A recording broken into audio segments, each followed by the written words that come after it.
Pemirsa sayan mawawanyani kasus positif COVID-19 saking transmisi lokal jantan nenten tedun.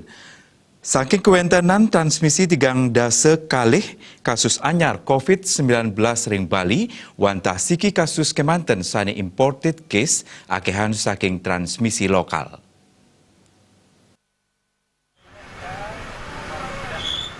Ketua Harian Gugus Tugas Percepatan Penanganan COVID-19 Provinsi Bali Dewa Made Indra ring siaran pers Rahinane di Bimausang wilangan akumulatif kasus transmisi lokal rauh makin sampun ngantos 300 petang dasa kali diri.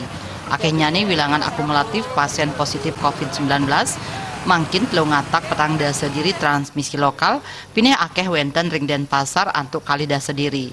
Tigang diri ring Gianyar, Buleleng, miwah Tabanan, suang-suang kali diri, saha Badung miwah Karangasem, suang-suang adiri.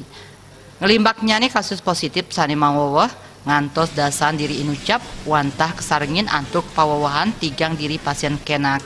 Rindra Devita, Bali Pos Nguningayang.